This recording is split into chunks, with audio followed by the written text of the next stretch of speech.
Hey guys, Multi-Game Master 1 reporting in, and welcome back to my 100% Let's Play of Banjo-Kazooie. In the last episode, we started exploring Rusty Bucket Bay, and in this episode, we're going to finish up Rusty Bucket Bay.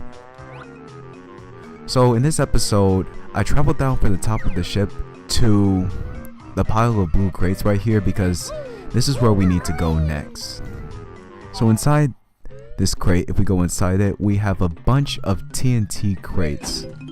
As you guys recall from the last episode, if you get close to it, it will start to move, and if it touches you, it will explode, and it will seriously pack a punch. You can easily destroy them with eggs. And of course, if you let them, chase you for too long, they will explode on its own. Let me get this other one over here. Is that it? You, no! Okay. Yeah, that's what happens if you let the TNT crates follow you for long. Okay, so there's nothing else in this crate. And as you guys just saw, if you defeat all the TNT crates, you will get an extra life. Okay, so let's see what's in this middle crate. Coast seems to be all clear, except I hear some baddies walking around. And there they are right below us. And I also hear someone crying for help.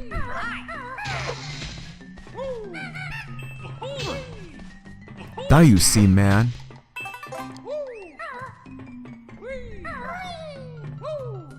Okay. I hear a Jinjo crying for help. Let's see if I can find it. It's somewhere around here. Yes, I hear you. I'm trying to find you. Here's another Ecom token right here. Here's the Jinjo, right behind this crate. And that's pretty much everything important that we can get from this area. Let me have one last look around and see if there's anything else. Okay, there isn't anything else. We're moving out.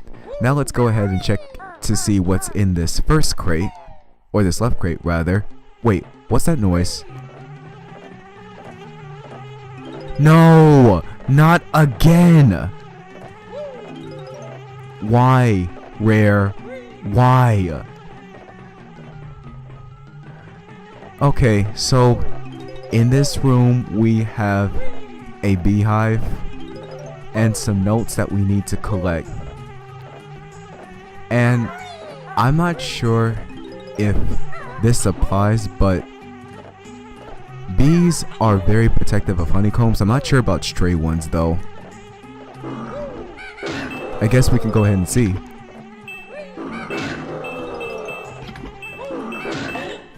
Ow. Okay. Calm down, multi-game. Calm down, multi-game. Calm down.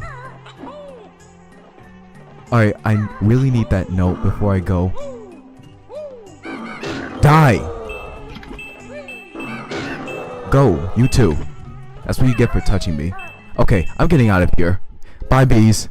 Hope I never see you again. I had a strange feeling that those bees were watching me. And I felt really spooked out, honestly. But I'm glad to be out of there. Over here we have another TNT crate. You can just blow it up on its own. With eggs, of course.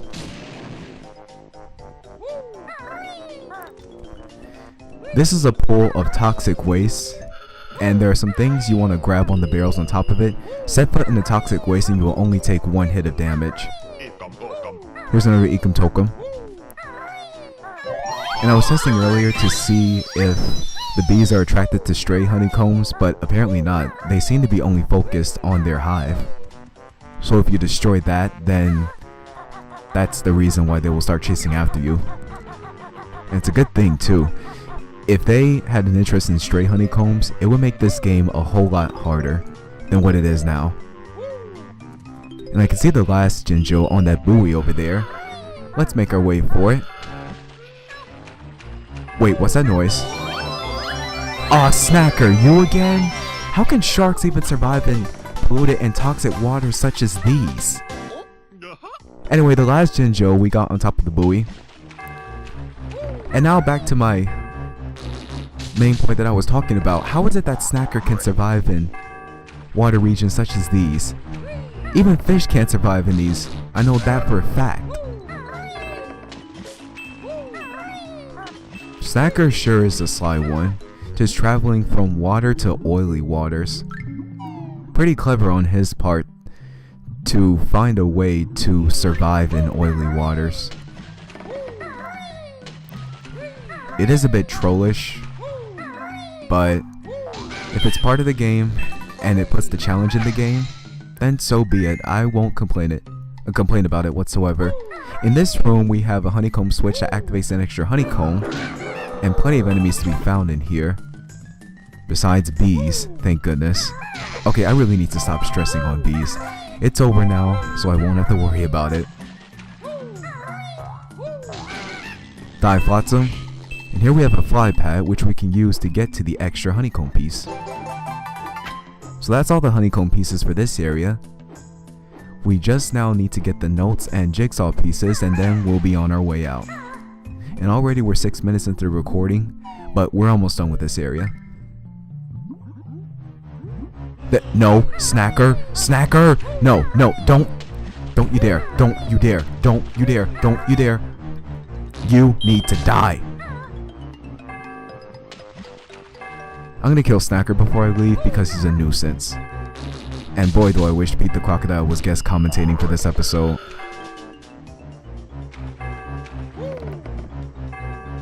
I would have him guest commentate. I meant to talk about this earlier.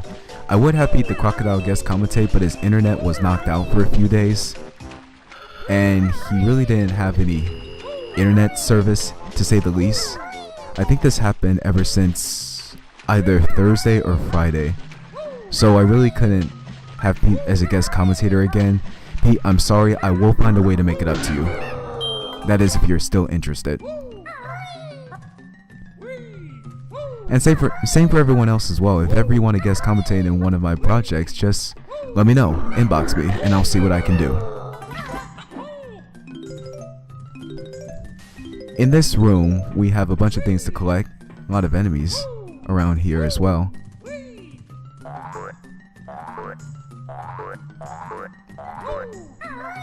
Oh, and I just realized that I forgot to activate one of the toes with eggs. I'll go back for it later. Here's a Jiggy. I'll top this crate. So that's 9 Jiggies down and 1 left. Die, Great Champa. And here's an extra life right here, in case you're feeling low.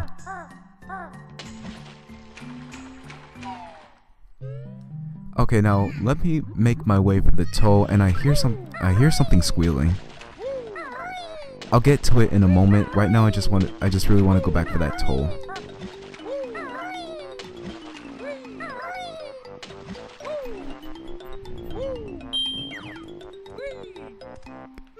What is with the camera? Thank you. I never had problems with this on the N64 version, but apparently on the Xbox 360 version, I get problems such as this. Here's another toe right here that requires 4 eggs. And as soon as you deposit your eggs, there's the bridge for you.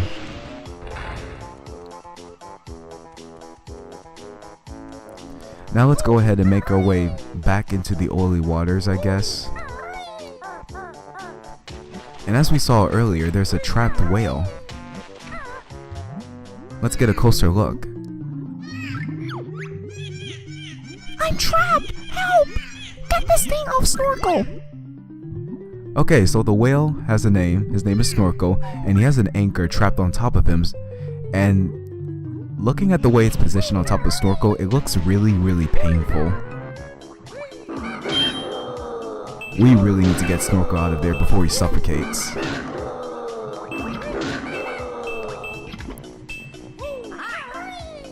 In this room we have the anchor's hold, and here's the anchor button that activates the anchor. Let me just get these notes real quick to make it 100. And slamming on top of this anchor button, bottles I know. Slamming on top of this anchor button raises the anchor. Boy, does that look painful.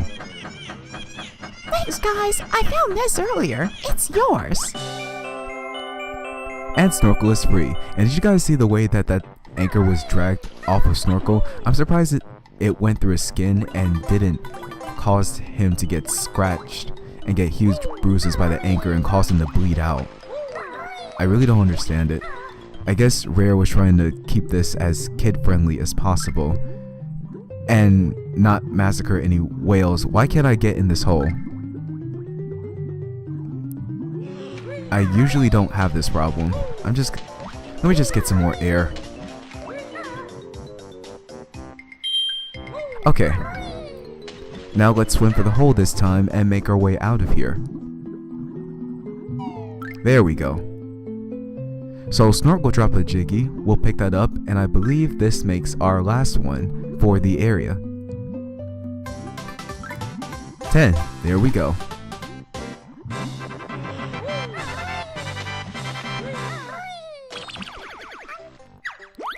So that's it guys, we completed Rusty Bucket Bay, 110-2.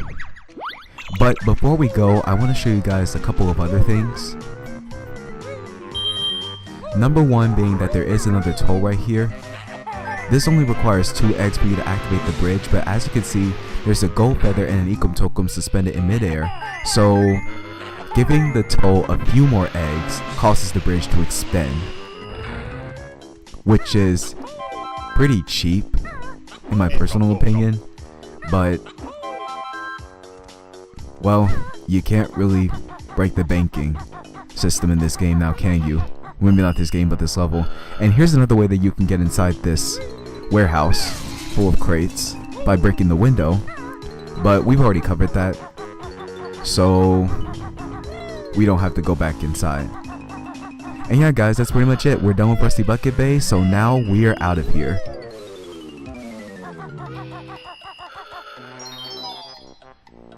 Thank goodness, I've had enough of pollution for one day. Okay, so we seem to have stumbled across a dead end. I wonder where else it is that we're supposed to go. Oh, by the way, the Jiggy that we activated by pounding the Grunty switch in Rusty Bucket Bay appears here. You could just pick that up and take it with you. 9 Jiggies in Grunty's lair, only 1 left. Okay, so let's activate this switch one more time to raise the water level, and to the left of us, or the right of us in this instance. Mine, no, stay away, stay away, stay away. As I was saying, right here we have a note door that requires 640 notes. We have 800, so let's go ahead and break the spell and go ever further into Grunty's lair. And we have a lot of whip cracks that are guarding this passageway.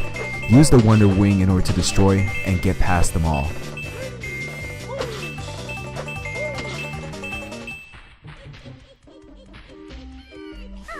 And we have another bull right there, the same one for Mumble's Mountain, and we seem to have stumbled across another level in the game.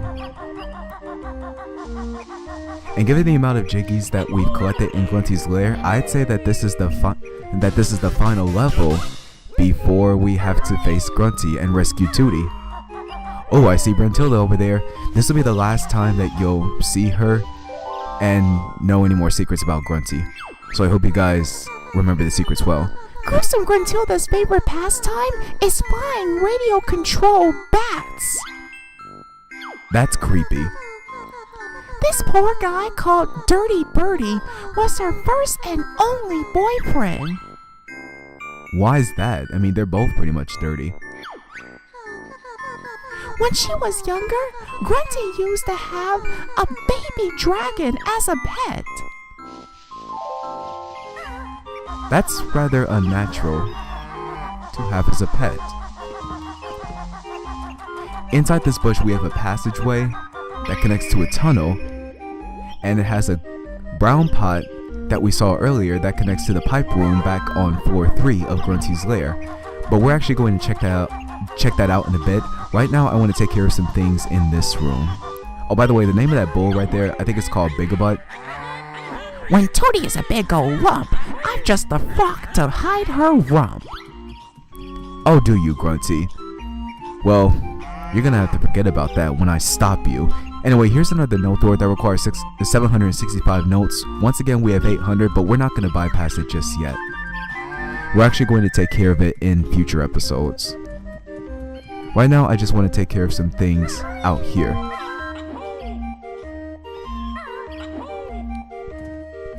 Okay, so if we go through this passageway, we have a lot of eggs that I will take with me. And out here we have an Ecom Token, and this connects to the room in which you can change the water level. And there's one last thing that we have to discover, and it's over there past the swarm of bees. Rare, please give me a break. Okay, here we go. Here we go. Bees, please don't be attracted to me. Thank you. This switch activates a jigsaw-shaped podium that we saw earlier back in episode 3. So we're going to go back there and solve the puzzle by means of taking a shortcut. Get away from me, Bigabutt. So let's take the brown pipe out of here. And it's a good thing that I've activated the shortcuts, all of the shortcuts throughout Grunty's lair. Otherwise it'd be rather tedious for me to make my way between floors.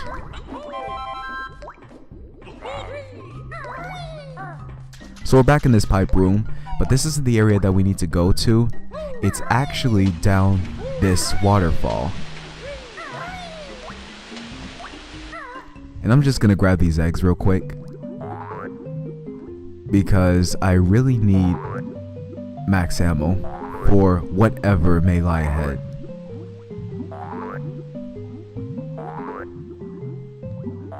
Alright, that's all the eggs for now. I'll get some more later.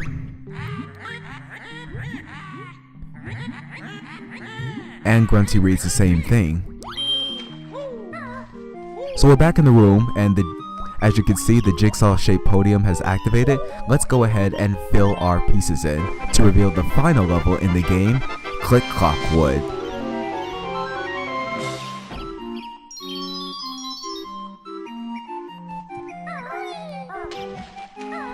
So now we have to make our way all the way back towards the entrance of the level in order to start exploring it.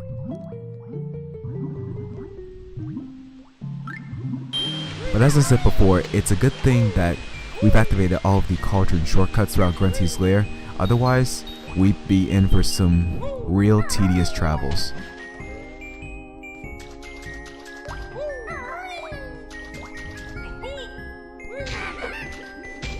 That's what you get for touching me. Back in the brown pipe we go. Brown pipe. Brown cauldron. Jeez. And here we are, guys, back at the entrance to Click Clock Wood.